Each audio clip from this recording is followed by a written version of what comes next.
ஹன்யோங்கசையோ. இந்த வீடியோவில் பார்க்க போகிறது கொரியன் இலக்கணத்தில் காணப்படுகின்ற நிகழ்காலத்தை பற்றி. நிகழ்காலத்தை கொரியன் மொழியில் யோன்ஜே சிஜே அப்படின்னு சொல்லுவோம். யோன்ஜே சிஜே. கொரியன் மொழியில் காணப்படுகின்ற வினை சொற்கள் தா அல்லது ஆதாவில் முடிவடையும். எப்படி முடிவடையும் இந்த அடிப்படை வினைச்சொற்கள் எழுத மட்டுமே பயன்படும், கதைக்கும் போது பயன்படாது.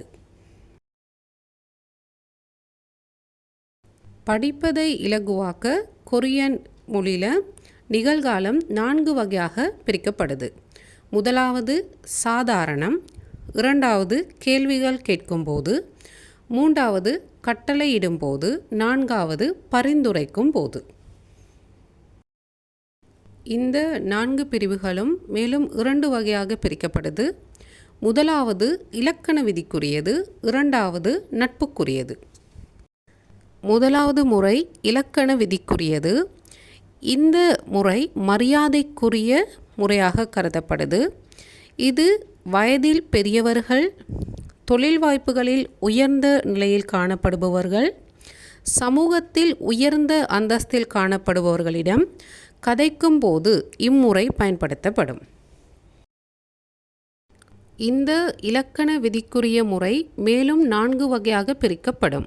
முதலாவது சாதாரணம், இரண்டாவது கேள்வி கேட்கும் போது, மூன்றாவது கட்டளையிடும் போது, நான்காவது பரிந்துரைக்கும் போது.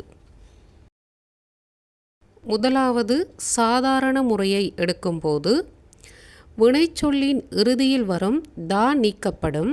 தா நீக்கப்பட்டு இம்னிதா செம்னிதா சேர்க்கப்படும். இந்த இம்னிதா செம்னிதா இருமுறைகளில் சேர்க்கப்படும்.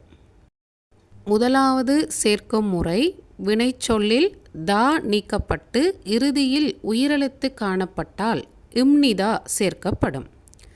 வினைச்சொல்லில் தா நீக்கப்பட்டு இறுதியில் மெய்யெழுத்து காணப்பட்டால் செம்னிதா சேர்க்கப்படும்.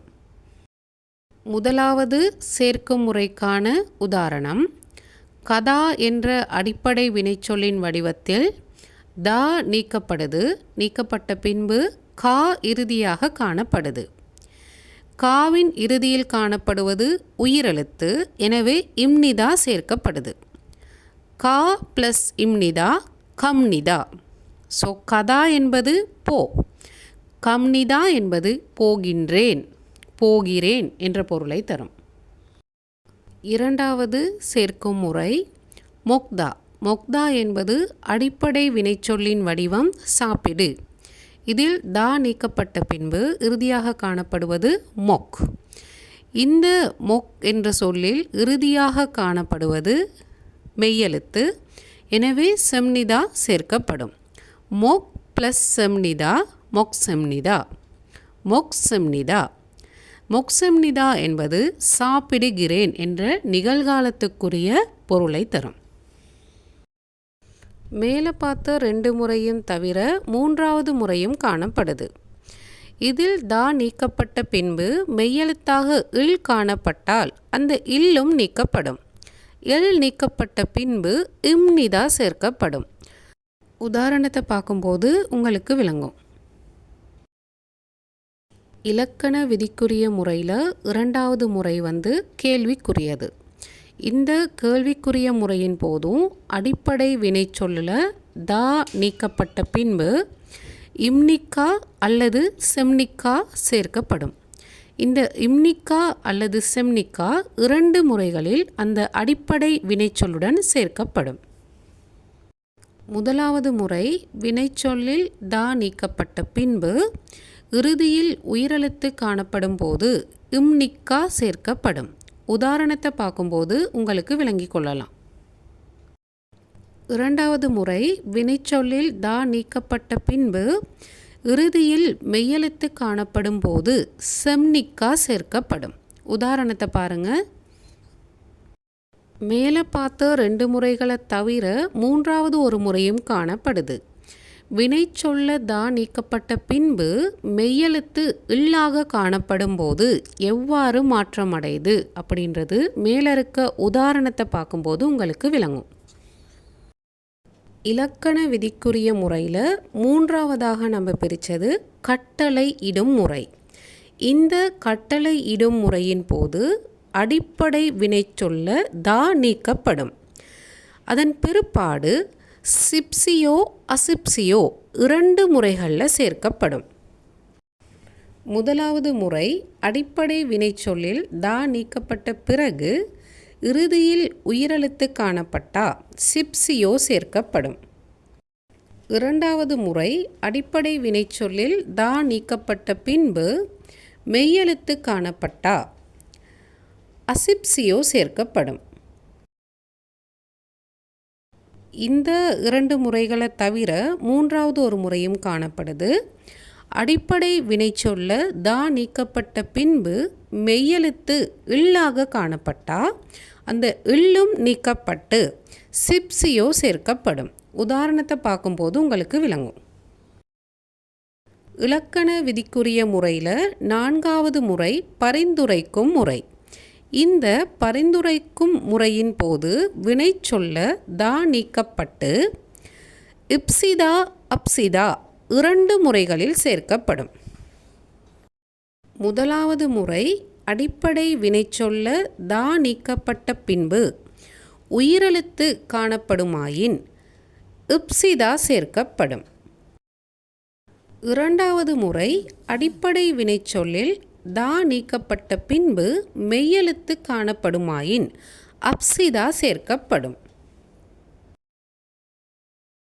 மேற்கூறப்பட்ட 2 முறைகளையும் தவிர இன்னொரு முறையும் காணப்படுது. அடிப்படை வினைச்சொல்லில் தா நீக்கப்பட்ட பிறகு மெய்யெழுத்தாக இல் காணப்பட்டால் அந்த இல்லும் நீக்கப்பட்டு இப்சிதா சேர்க்கப்படும். உதாரணத்தை பார்க்கும்போது விளங்கும். இப்போ நம்ம இலக்கண விதிக்குரிய முறையில் 4 முறைகளை பற்றியும் பார்த்துட்டோம். இப்போ பார்க்க போகிறது 2வது முறையான நட்புக்குரிய முறையை பற்றி. இந்த நட்புக்குரிய முறை சம வயதினர்களுக்கு இடையில தான் பெரும்பாலும் பயன்படுத்தப்படுது. சமூகத்தில் பெரும்பாலும் பயன்படுத்துகிற முறையாகவும் இந்த முறை தான் காணப்படுது. இந்த நட்புக்குரிய முறையும் 4 வகையாக பிரிக்கப்படுது. முதலாவது சாதாரணம், 2வது கேள்வி கேட்கும் போது, 3வது கட்டளை இடும் போது, 4வது பரிந்துரைக்கும் போது. பொதுவாகவே இலக்கண விதிக்குரிய முறையின் போதும் 4 பிரிவுகளாக பிரித்தோம். ஆனால் 4 பிரிவுகளாக பிரித்த போதும் இப்போ முதலாவது சாதாரணமாக பேசும்போது இம்னிதா செம்னிதா சேர்த்தோம். அதே கேள்வி கேட்கும்போது இம்னிக்கா அல்லது செம்னிக்கா சேர்த்தோம். கட்டளை இடும்போது சிப்சியோ அல்லது அசிப்சியோ சேர்த்தோம். பரிந்துரைக்கும் போது இப்சிதா அல்லது அப்சிதா சேர்த்தோம். ஆனால் இந்த நட்புக்குரிய முறையின் போது இந்த 4 பிரிவுகளுக்கும் ஒரே சொற்கள் தான் பயன்படுத்தப்படும். இந்த நட்புக்குரிய முறையில் இந்த 4 பிரிவுகளுக்கும் ஒரே சொற்கள் பயன்படுத்தப்பட்ட போதும் நம்ம பேசும்போது அந்த உச்சரிக்கிற விதம் மாறுபடும். பாருங்க, சாதாரணமாக கயோ கயோ போகின்றேன். 2வது கேள்வி கேட்கும்போது கயோ கயோ போகின்றாயா.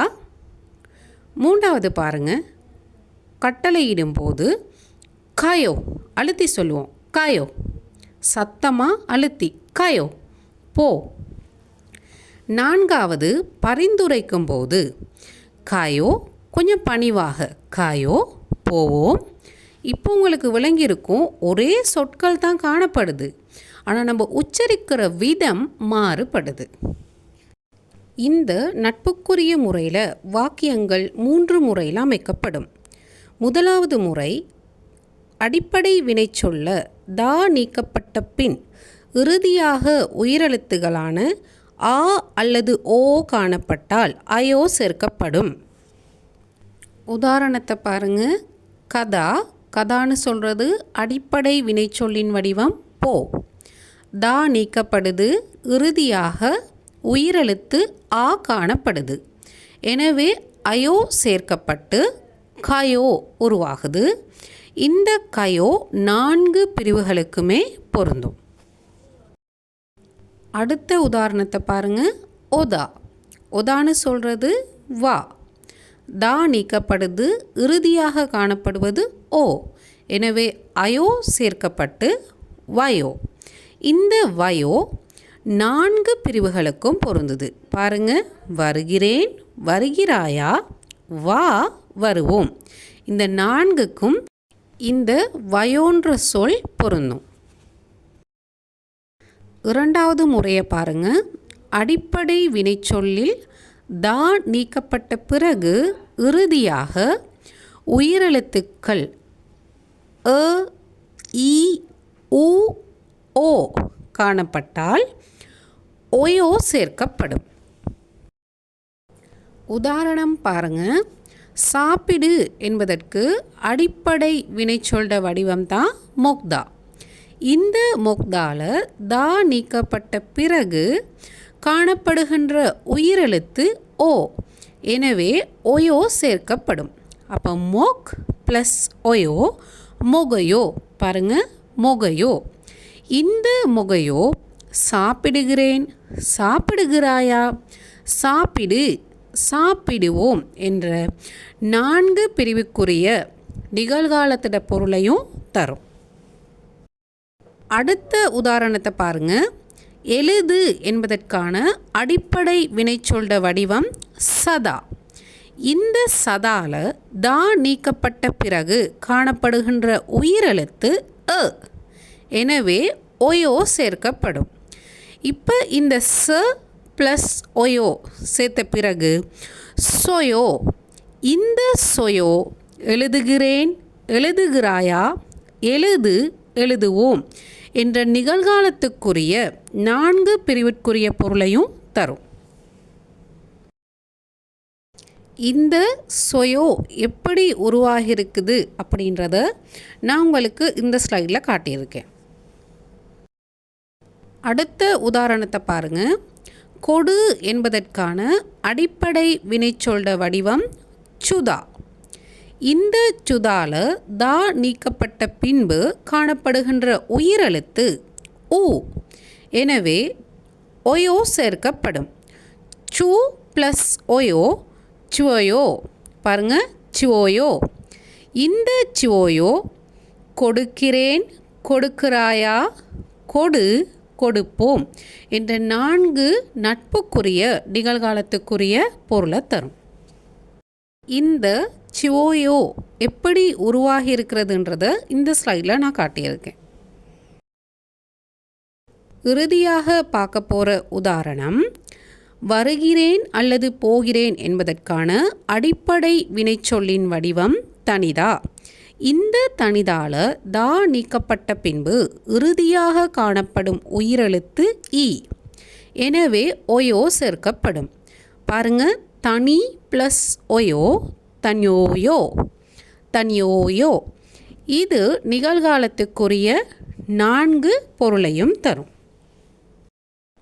இப்போ நம்ம பார்த்த உதாரணங்களை தவிர சில சொற்கள் நட்புக்குரிய முறையின் போது இவ்வாறு மாற்றம் அடையும்.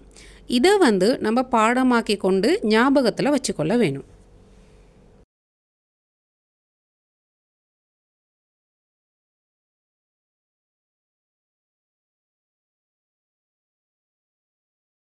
மூன்றாவது முறை அடிப்படை வினைச்சொல்ல இறுதியில் ஆதா காணப்பட்டால் ஆதா நீக்கப்பட்டு ஏயோ சேர்க்கப்படும். உதாரணத்தை பாருங்க. இல் ஆதா. இல்லாதா என்பது வேலை செய் என்பதற்கான அடிப்படை வினைச்சொல்ல வடிவம். எனவே இல் ஆதால ஆதா நீக்கப்பட்ட பிறகு இல். இந்த இல் ஏயோட சேர்ந்து இரேயோ. உச்சரிக்கிற முறையை பாருங்க, இரேயோ. இந்த இரேயோ வேலை செய்கிறேன், வேலை செய்கிறாயா, வேலை செய், வேலை செய்வோம் என்ற நட்புக்குரிய முறையில் நிகழ்காலத்திட 4 வடிவத்தையும் தருது. இதுவரைக்கும் இந்த வீடியோவில் பார்த்தது கொரியன் இலக்கணத்தில் நிகழ்காலத்தை பற்றி. அடுத்த வீடியோவில் நாம் இறந்த காலத்தை பற்றி கதைக்கலாம். இந்த வீடியோ உங்களுக்கு யூஸ்ஃபுல்லாக இருந்துச்சுன்னா கண்டிப்பாக வீடியோவை லைக் பண்ணுங்கள், அதே போல் சப்ஸ்கிரைப் பண்ணுங்கள். ஏதாவது உங்களுக்கு டவுட் இருந்தால் கமெண்ட் பண்ணுங்கள். குமப்சம்னிதா. நன்றி.